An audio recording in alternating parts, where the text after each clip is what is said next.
But you got to give it to Chelsea, yeah? Yes, Their owners have come in, they've created a new model, right? Everyone laughed at them. Everyone ridiculed them, said like there's no chance they're going to finish anywhere. If you was a player, you'd never sign for Chelsea, blah, blah. They've swept up some of the best talents in the world. They've got some young Brazilians that, well, I can't wait to see hit the ground running. It's been a long time since Stamford Bridge felt this safe, this confident. Enzo Maresca hasn't just brought a solid game plan, he's built a clear identity. Penalty area, decent cutback as well. And João Pedro! And that's turning Chelsea into one of the hardest teams to beat in Europe. From the way they press to how they launch attacks, every movement feels calculated, precise and lethal. This isn't just a manager taking over a squad, this is the start of a full-blown revolution. Preseason has already made one thing crystal clear. Chelsea look like a team ready to fight for the Premier League title, despite what they say. Contenders, the big money, Chelsea, yes. People would say with all the money that they spent and the players that they brought in, Chelsea should be competing for a Premier League title. I would say Chelsea will make the Premier League title very competitive. They're the team that can throw a spanner in the works and get some results. Are they there now to be saying that they're competing alongside Liverpool, Arsenal, Manchester City? No, but they're very close. Not as outsiders, not as dark horses, as genuine, undeniable contenders. Even so, they can't seem to find a way to say Chelsea won't win the Premier League this year. He's had things set. This is before the Club World Cup. They're 20-1. 14-1, 10-1 before the final, 8-1 now to win the Premier League, given what we saw in that performance against the PSG. But the reason is simple. They've got one of the deepest squads on the planet. If you put a top-class centre-forward with him, maybe a better quality of wide player, and, you know, I'm half a team here, a goalkeeper and a centre-back, Chelsea won't be far away. You look at Chelsea's sort of players and there's something there. Up front, João Pedro and Liam Delap bring pure magic and danger. Pedro's creativity and flair make him unpredictable, while Delap is a physical, clinical striker built for Premier League battles. To be deployed centrally, as Delap tries to get it for his second. Then there's the magic and danger of Cole Palmer. With the Club World Cup against Benfica, it's Cole Palmer who strikes this. Calm, intelligent and deadly when it matters most. The most vulnerable, and I think Cole Palmer has earned the credit and the sort of the ability that he's got to put himself in that category whereby wherever the game is for Chelsea, he can go and put himself there. Yeah, a real outstanding. Add Estevao's fearless dribbling and Gitten's explosive pace, and you've got an attack that can tear through any defensive setup. This isn't just another new Chelsea project. This is an arsenal of weapons, a squad with depth and versatility like few in the world, the kind of team that can win in different ways, adapt to mid-game, and crush even the most stubborn rivals. Okay, Premier League should be afraid of Chelsea. We need to talk about Chelsea's pre-season, because what we've seen so far is a team growing more solid by the day, with a clear idea of what they need to do to play at their very best. Here is Palmer trying to lift it over the goalkeeper onto the bar. And yet, this still isn't a finished project. Chelsea only had the chance to play 2 pre-season matches, but they won both in convincing fashion. One against Bayer Leverkusen, Driving into the penalty area, decent cutback as well, and João Pedro. the other against AC Milan. It is James, dangerous, and an own goal. 2 victories that showed something crucial. Enzo Maresca's system can now operate almost on autopilot, even when new players are dropped straight into the lineup. A lot has changed since Maresca first admitted that Chelsea weren't ready to win titles. No matter how many games we're gonna win, I think we are not ready to compete for the title. One of the reasons why is because I think that team that they know how to compete to win title, they are not going to concede the goal that we concede. We concede the goal 90 minutes, throwing for us, we concede a goal. A team that they know how to win title, that goal they are not going to concede. So this is one of the reasons why I still continue to say that we are not ready for titles. Back then, they were a team still learning how to walk. Now, they've taken a giant leap forward. Because of the age and because how good is the squad, for me Chelsea in the next 5-10 years will be one of the team or the team that is going to dominate English football. This is what I said to the club the first time I met them. No matter who will be the manager for the next 5-10 years, because of the age and because of the squad, you can dominate English football. And I still think exactly the same. Last season, the Blues stunned the Premier League by finishing in 4th place, securing their return to the Champions League. Tsimikas, Van Dijk's gone over there too. Neto's cutback's great for Enzo Fernandez. They didn't stop there. Chelsea sent shockwaves across the football world by dominating the FIFA Club World Cup and then dismantling PSG in the final. Dangerous area again. He's bought himself some room. And yet, despite all that, there are still plenty of doubters. But Don, if they've just beaten the best team in the world, why can't they do that week in, week out against mediocre opposition? Because that's a one-off game. It's a one-off game. You've got to do it in the Premier League 38 times. And I'm not convinced. And I'm not knocking Chelsea, because what they've done winning the Club World Cup is amazing for them. It'll give them great confidence, and it should do. But it's still a very young team. Is that not just them moving on with the momentum they built up towards the end of the season, where they had the best form, obviously, out of everybody? And you take a look at their record, you're almost dismissing what they did at the final end of the campaign in the Premier League and suggesting that this was an anomaly when you take a look at these stats and it was anything but. Plenty of people who don't believe Chelsea can truly challenge for the Premier League this season. Maybe they think last year's success was overachieving. I think he's done amazing. I think he really has done amazing, because to come in for his style tactically, to be implemented at such a short space of time, to get players to improve as well. You know, you're looking at the likes of Casado, who last season people would have said, you know, the price tag's high, he's coming this season, he's leading a lot of the stats for the team. From a defensive side of things in the midfield, they look more sure, and then going forward, they're so exciting. Obviously, Sancho's gaining confidence, Palmer's been a revelation, Jackson seems to be improving, so all across the pitch. Maybe they still see Chelsea as a work in progress, but what's becoming increasingly clear, especially after this pre-season, is that Enzo Maresca's Chelsea aren't just building for the future, they're ready to fight for the present. I think that Chelsea will be a very interesting team this year. Again, now the big question is, you talk about this young side and this project, it's competing in the Premier League and also competing in the Champions League. So that's going to be the interesting dynamic to see how this Chelsea side does, this young Chelsea side, but they're taking steps in the right direction. In the match against AC Milan, we saw something that went a bit under the radar, but could be a massive storyline this season, specifically Liam Delap. Signed for €35 million, his arrival was heavily overshadowed by the bigger, flashier signing of João Pedro. But Delap is a striker with serious qualities. Last season, he scored 12 goals and provided 2 assists in the Premier League. Not exactly earth-shattering numbers, but for an Ipswich Town forward, those stats are more than respectable. In fact, he was Ipswich's top scorer last season. At just 22 years old, Delap is, for now, what you'd call a standard Premier League striker. Good enough to do a job, but not yet the finished article. The difference now is the environment around him. Playing alongside talents like Cole Palmer and João Pedro changes everything. In a system this creative, Delap doesn't need to force the game. The chances will come to him. And here's the key. João Pedro's presence takes an enormous amount of pressure off him. Have a pressure.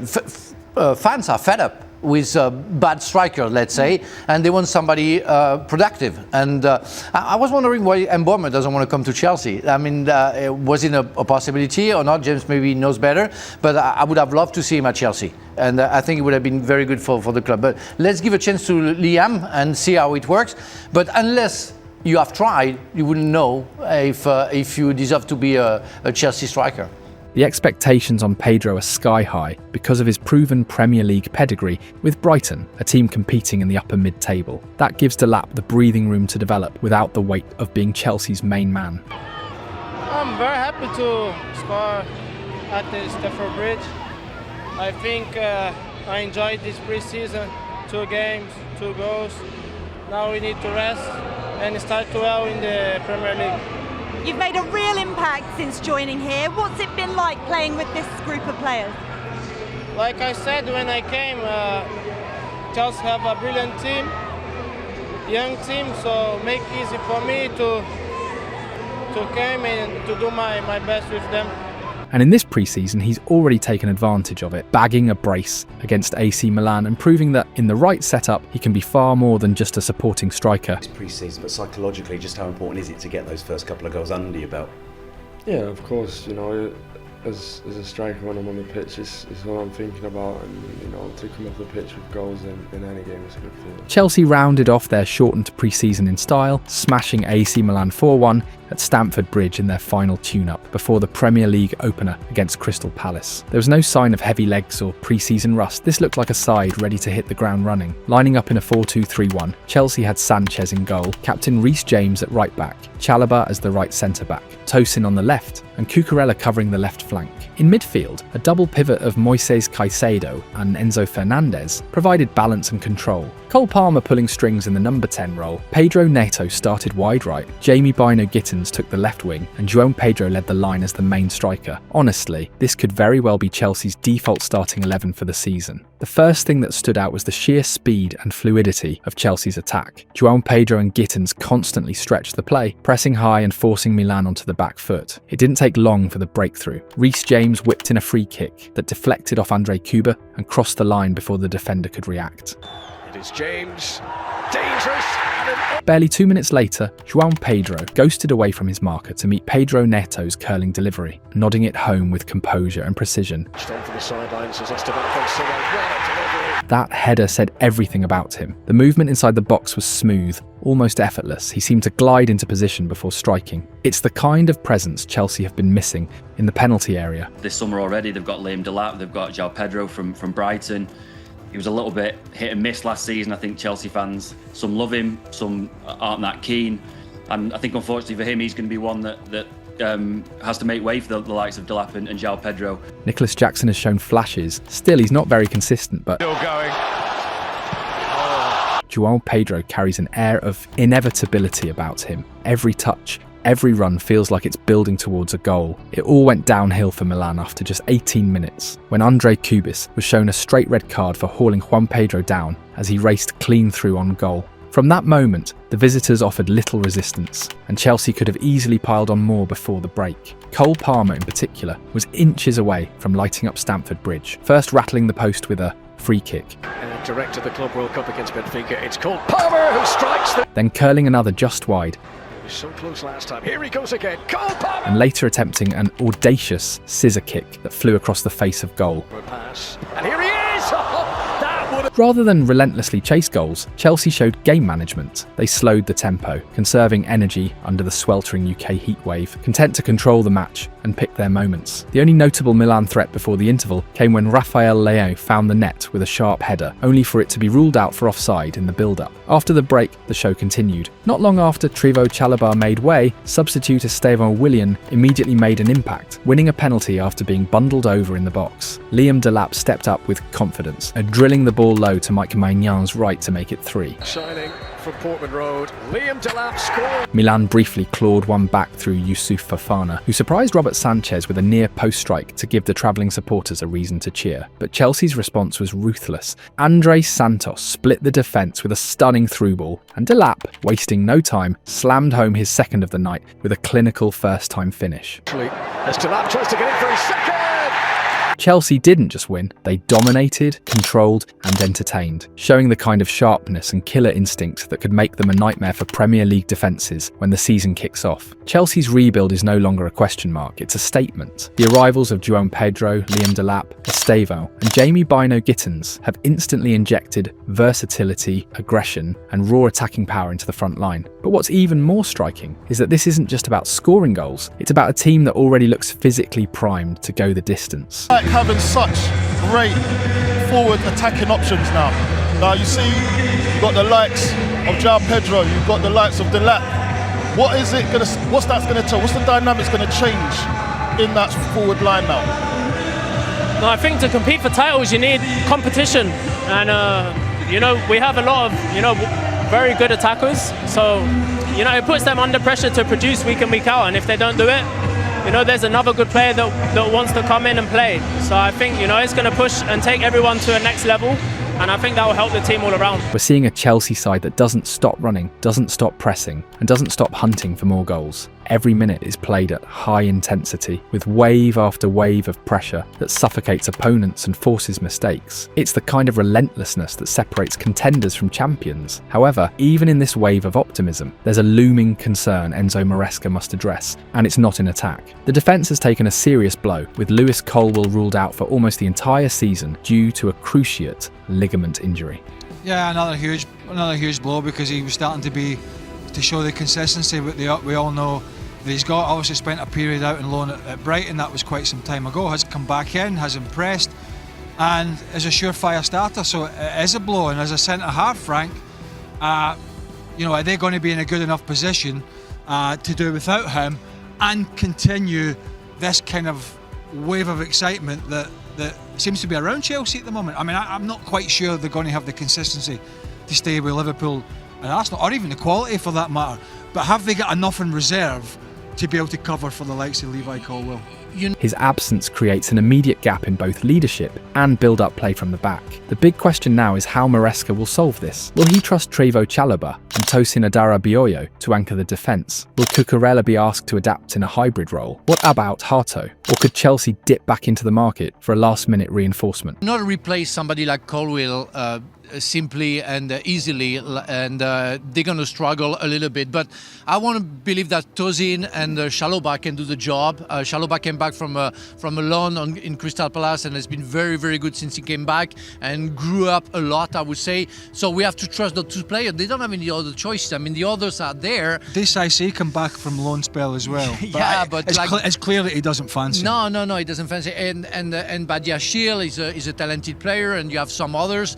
Whatever the decision, the solution must come quickly, because in a season where the margins at the top will be razor thin, even a minor crack in the back line could cost Chelsea their title ambitions. But despite the defensive setbacks, football has always been about one simple truth: scoring goals wins you games. And Enzo Maresca has built a squad designed to do exactly that. Last season, Chelsea finished with 64 goals scored and 43 conceded. Compare that to Manchester City, who had one of their poorest seasons in years: 72 goals scored, 44 conceded. Liverpool, who went on to win the Premier, bagged 86 goals despite conceding 41. Arsenal, the stingiest defence in the top 5 with just 34 goals conceded, still finished second. And how many goals did they score? 69. The lesson is clear. In the Premier League, a rock-solid defence doesn't guarantee the title. What truly tilts the balance is the ability to consistently score, game after game. Liverpool proved it last season, hitting at least 2 goals in almost every match, even when their backline wasn't flawless. Chelsea have the tools to follow that blueprint.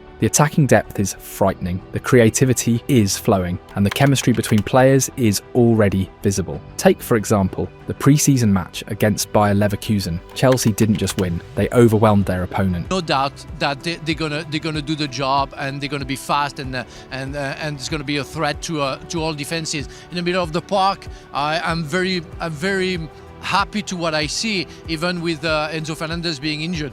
It's only the question mark of the centre-backs, but we have Reece James who can play also in the middle of the park, can play centre-backs. So there are solutions. It's up to it. Chelsea's return to Stamford Bridge was the perfect blend of promise and unanswered questions. In their first pre-season match since lifting the Club World Cup in the US, Enzo Maresca's men claimed a comfortable 2-0 win over Erik ten Hag's Bayer Leverkusen. The night belonged to two Brazilians, Estevão, who marked his debut with a composed finish, and Juan Pedro, who sealed the victory with a late strike. But tucked inside that performance was another story: the quiet yet intriguing debut of Jorel Hato. Coming on after the break, the 19-year-old didn't replicate Marc Cucurella's relentless first-half energy, but he offered something just as valuable: versatility and composure. Hato's ability to step naturally into the half spaces from his left-back role gave Chelsea a different dimension. One standout moment came on the hour mark when he received a fizzed pass with his back to goal, turned away from pressure effortlessly, and spread the ball wide for a Pedro Neto cross. His presence was constant, tracking Tyreek George and Jamie Bino Gittins with driving runs, always available for a quick inside pass. And physically, he's notably taller than Cucurella, giving Maresca an option who can handle aerial duels if tested. Perhaps most importantly, Hato isn't just a left back, he can slot in as a wide centre back, offering crucial depth and flexibility to a Chelsea side that's already looking tactically fluid. In a season where injuries and fixture congestion can ruin title hopes, having a player like Hato in the rotation could prove to be one of Maresca's smartest moves. The biggest takeaway from the game against Bayer Leverkusen wasn't the scoreline, it was the instant electric connection between Cole Palmer and Estevão. Just 2 minutes in, Andrés Santos received the ball on the half-turn in midfield, opened his body and shaped a pass toward the right flank. The ball didn't even reach Estevão, but the crowd at Stamford Bridge already buzzed with excitement. You could feel it. Everyone knew they were about to witness something special. Nothing gets fans off their seats quite like a free-flowing Brazilian attacker, except maybe a superstar like Palmer. And on this night, Chelsea gave their supporters the rare treat of watching both at the same time. In just one half, they made it clear their partnership is not just promising, it's dangerous. Every one of Chelsea's best attacking moves in the first 45 minutes involved both players, linking up in tight spaces as if they had been teammates for years. The opener was the perfect example. Estevao won the ball back near the halfway line and quickly pushed it forward. Palmer, with a flash of genius, tried to finish the move with an improvised lob from a Cucurella cross, but the ball crashed off the bar. Estevao never stopped his run, drifting into the perfect spot to slot home the rebound with ease. His celebration said it all, sliding on his knees, kissing the badge, pointing to the sky. Palmer smiled, met him for a high five, and the bond between them was obvious. All game long, Palmer kept finding him, a cheeky back heel here, a chest pass there, or a sweeping ball to the right without even looking, knowing Estevao would be in position. Estevao, for his part, played with confidence and aggression. He never hesitated to shoot, attack the box with pace, and even stepped into the number 10 role in the second half. For Enzo Maresca, the message is simple. Keeping both fit isn't just important, it's the key to unlocking Chelsea's full potential.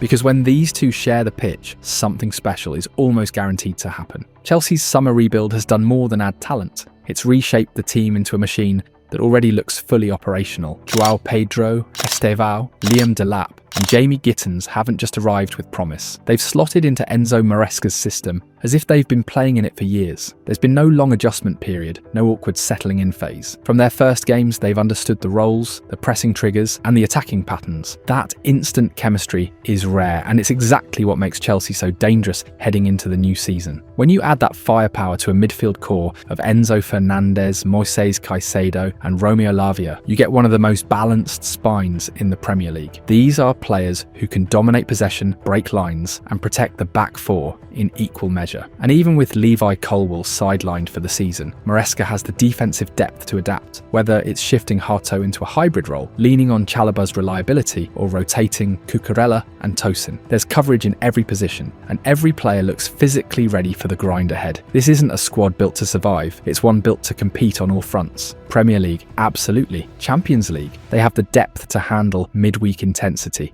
FA Cup and Carabao Cup, they can rotate without losing quality. Every competition is in play. The speed, the pressing, the seamless link-ups between the new signings and the established stars, all of it clicking at the right time. This is no longer a rebuilding project. This is a fully armed, fully loaded Chelsea side with the tools to challenge for every trophy available. And the scariest part, they're just getting started. This season, everyone should be looking over their shoulder because Chelsea are coming.